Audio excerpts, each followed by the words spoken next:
जो विशेष शिक्षक भर्ती 2018 है 534 के लगभग हैं। इसमें सरकार ने जो विशेष शिक्षकों के लिए डीओपी में पत्रावली भेजी है कि हमें स्थिरता दी जाए, जिससे उनको भी हम जल्दी से जल्दी नौकरी दे सकें। तो 2016 और 18 L1 और L2 की जो भर्तियां थी उसके बारे में भी वेटिंग लिस्ट दूसरी निकालने की कई तरह की मांग जो चल रही हैं, वो तमाम मामले राजस्थान उच्च न्यायालय में या सुप्रीम कोर्ट में SLP में चल रहे हैं। मैं समझता हूं एक मंत्रिमंडलीय उपसमिति भी इसमें बनाई गई है, वो भी अपना काम कर रही है। एक जो TSP के बच्चों के लिए जो है उसमें भी 3rd ग्रेड के लिए एक अधिकारी समिति 4 अधिकारियों की IAS अफसरों की बनाई गई है। वो समिति भी शायद 26 तारीख को अपनी अंतिम बैठक कर रही है। तो मैं समझता हूं जल्दी उसमें भी हम लोग काम करने का काम करेंगे। अब मैं जो बच्चे रीट की एग्जाम देना चाहते हैं 31,000 की भर्ती की जो हमारी सरकार ने माननीय मुख्यमंत्री जी ने घोषणा कर रखी है, उसमें तकरीबन काम हमने मीटिंग करके पूरा कर लिया है। ये मीटिंग की आवश्यकता मित्रों इसलिए पड़ी कि जो पहले रीट टेट हमारी सरकार कांग्रेस के शासन में हुआ करती थी, उसमें 2 एग्जामें होती थी, किसी तरह की ज्यादा कोई दिक्कत नहीं होती थी। लेकिन भारतीय जनता पार्टी की सरकार आने के बाद में रीट उनकी घोषणा के मुताबिक कर दिया गया और रीट के कारण से 30% उनके एकेडमिक जो उनकी योग्यता है, उसके जो मार्क्स हैं उसके आधार पर दिए गए, जिससे बाहर के प्रदेश के काफी बच्चे, जिसमें कई तरह के ऐसे प्रकरण भी आए कि फर्जी डिग्री लेकर के उसमें मार्क्स ज्यादा दिखा करके और आगे थे, जिसके कारण से हमारे राजस्थान के बच्चे वंचित हो रहे थे। काफी समय से मांग आ रही थी कि रीट की जो भर्ती है उसमें 30% जो वेटेज हमारे ग्रेजुएशन आदि का है उसके बारे में सरकार पुनर्विचार करे। हमने हमारी भावना माननीय मुख्यमंत्री जी के समक्ष रखी, हमारे अधिकारी लेवल पर हमारी बैठकें हुई हैं और बैठकें होकर के उसमें कई बिंदु, कुछ वर्गों को रीट में पात्रता में स्थिलन देने का बिंदु था, कॉमर्स के विद्यार्थियों को सम्मिलित करने की बात थी, वेटेज को कम करना, खत्म करना या वैसे का वैसे रखना, ये जो बिंदु थे, इन सब बिंदुओं के ऊपर विस्तार से चर्चा हुई है।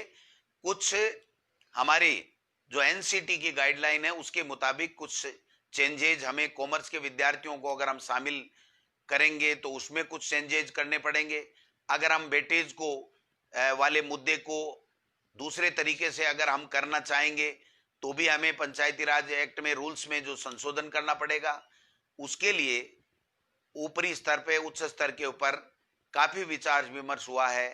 अंतिम जो उसमें प्रक्रिया में चल रही है ये मामला, और जल्दी से जल्दी इसमें फैसला करने के उपरांत जो रीट का फाइनल सिलेक्शन 3rd ग्रेड के टीचर का है उसकी प्रक्रिया क्या होगी उसका जल्दी ही निस्तारण किया जाएगा। आप निश्चिंत रहें, सरकार ये चाहती है कि हमारे बेरोजगारों को नौकरी मिले, लेकिन गहलोत साहब की ये इच्छा है कि नौकरियां, भर्तियां कोर्टों में नहीं अटके। उससे पहले आप जितनी तैयारी करनी है कर लीजिए, लेकिन जब कोई बच्चा तैयारी करके एग्जाम देता है और उसको अगर तैयारी के लिए हम लोग तैयारी के साथ में वो एग्जाम देने के बाद में अगर कोर्टों में कहीं उलझ जाता है तो मैं समझता हूं वो दिक्कत वाली बात होती है।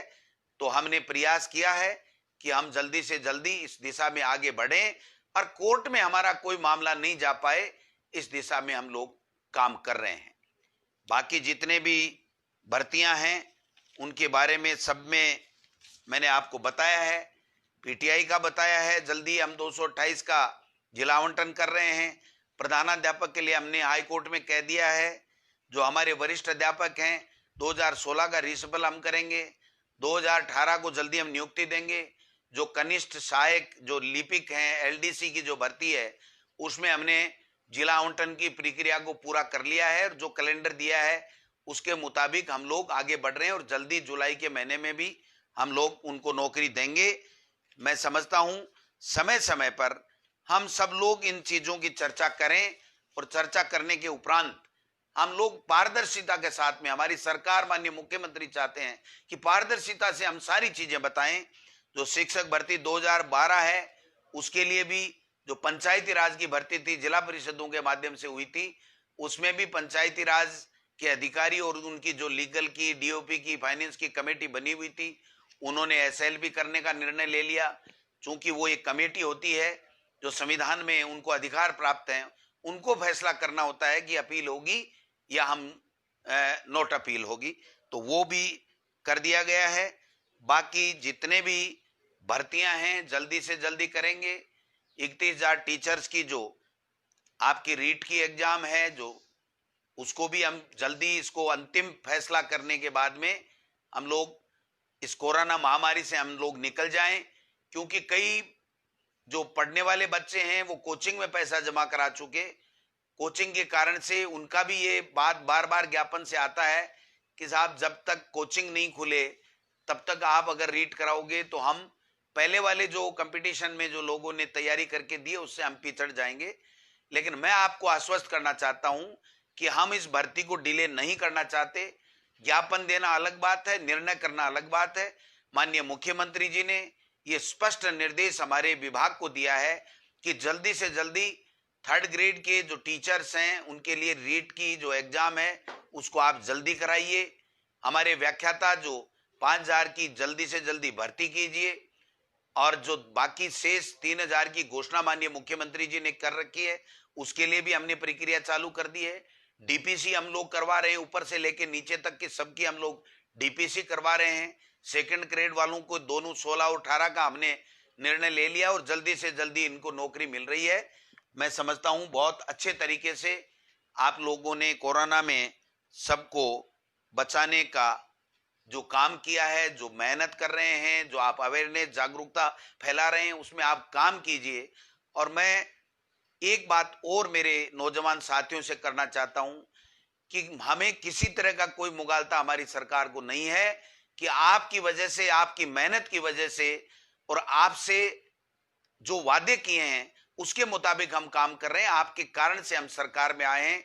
तो हमारी और हमारे कांग्रेस के सरकार की पहली प्राथमिकता है कि हम आपको जल्दी से जल्दी नौकरियां दें, आपके लिए नौकरियों के लिए वातावरण निर्माण करें और हाई कोर्ट में हम मजबूती के साथ में पैरवी करें, सुप्रीम कोर्ट में हम मजबूती के साथ में हमारे नौजवान साथियों को नौकरी देने के लिए पैरवी करें। लेकिन चूंकि जो संवैधानिक व्यवस्थाएं बनी हुई हैं उस व्यवस्थाओं में मंत्री का या मुख्यमंत्री का जिस स्तर पे रोल हो सकता है उस स्तर पे हम हमारा रोल अदा कर सकते हैं। लेकिन जो कॉन्स्टिट्यूशनल जो कमेटी बनी होती है जिसको अपील करने या नहीं अपील करने का जो अधिकार है वो अधिकार उन्हीं को प्रदत्त है, उसमें हम कोई किसी तरीके का नहीं कर सकते। तो मैं समझता हूं इसलिए जो अपील करना नहीं करना इसमें हमारा मंत्री का या मुख्यमंत्री का रोल नहीं होता है। इसलिए ये आपको कुछ लगता होगा थोड़ा बहुत कि साहब ये अपील क्यों करते हैं, हमको नौकरी क्यों नहीं देते हैं। आप समझने की चेष्टा करें, हम बराबर उनसे सलाह करते हैं, हम बराबर उनको गाइडेंस देते रहते हैं, हम बराबर उनसे पूछते रहते हैं कि कौन सी भर्ती की। मैं आपको आश्वस्त करना चाहता हूं कि माननीय मुख्यमंत्री अशोक गहलोत की सरकार हमारे प्रदेश के बेरोजगारों को जो नई नौकरी प्राप्त करना चाहते हैं, 3rd ग्रेड के टीचर की एग्जाम देना चाहते हैं, उनके लिए इस प्रकार की व्यवस्था करना चाहती है कि कोर्टों में भर्तियां नहीं अटके और हमारे राजस्थान के नौजवानों को ज्यादा से ज्यादा संविधान में जो अधिकार दिए हुए हैं उसके तहत उनको नौकरियां मिले और 2nd ग्रेड के बच्चों को भी मिले। और हमारे जब स्कूलें खुले तो हमें व्याख्याता 2nd ग्रेड, 3rd ग्रेड सब टीचर मिले, तो हमारे गरीब का गांव ढाणी में बैठा हुआ गरीब का बच्चा भी अच्छे तरीके से अपने बच्चे को सरकारी स्कूल में बिना किसी फीस के पढ़ा सके। इस तरह की व्यवस्था हम लोग करने जा रहे हैं। आपने जो कोरोना में काम किया है उसके लिए बहुत अच्छी बात है। जो एलडीसी भर्ती है 2018, इसके लिए भी हमने डीओ को जो फार्म है वो जिले वाइज हम जल्दी आज या कल में ही भेज देंगे और जल्दी जो टाइम शेड्यूल दिया गया है उसके मुताबिक हम लोग आगे बढ़ेंगे। तो आप सबको बहुत बहुत नमस्कार। धैर्य बनाए रखें। सरकार आपके द्वारा बनाई हुई है, आपकी सरकार है, आपके कल्याण के लिए, आपकी वैभूति के लिए, आपके विकास के लिए, आपकी प्रगति के लिए कार्य कर रही है। माननीय मुख्यमंत्री जी का हमेशा एक ही बात रहती है कि बेरोजगार नौजवानों को जल्दी से जल्दी नौकरियां दे, इस दिशा में प्रत्येक विभाग काम करे। और शिक्षा विभाग की तो कम से कम इस 12 महीने में 10 से भी ज्यादा बैठकें इस भर्तियों को लेकर के माननीय मुख्यमंत्री जी ले चुके हैं। इसलिए मैं आश्वस्त करना चाहता हूं कि आप निश्चिंत रहें। आपके लिए हमारा विभाग, मैं, हमारी सरकार, हमारे मुखिया माननीय मुख्यमंत्री जी पूरी तरीके से चिंतन कर रहे हैं और निश्चित रूप से जल्दी हम लोग इन भर्तियों को लेकर के आगे बढ़ेंगे। मैं समझता हूं आप सबने मेरी भावनाओं को समझा होगा।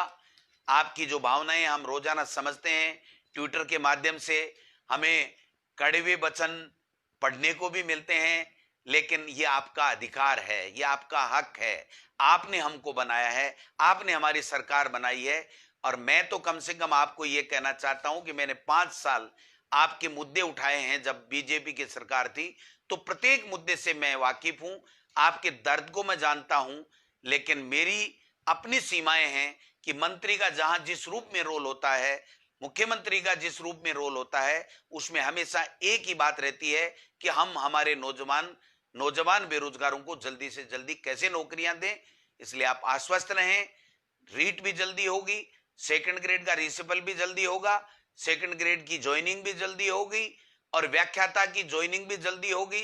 जो ही आरपीएससी से हमारे को लिस्ट मिल जाएगी, डॉक्यूमेंट चेक करने के बाद में हम लोग देंगे और एलडीसी की भर्ती हम जल्दी से जल्दी करने ही जा रहे हैं। तो ये जो खुशखबरी आपको मैं सुना रहा हूं, मैं समझता हूं आप जल्द इस भावनाओं को, सरकार की भावनाओं को समझेंगे और सरकार का सहयोग इस कोरोना संक्रमण को रोकने के लिए, लोगों को बचाने के लिए कि संक्रमित नहीं हो, इसमें लगाएं। निश्चित रूप से जय हिंद, जय भारत।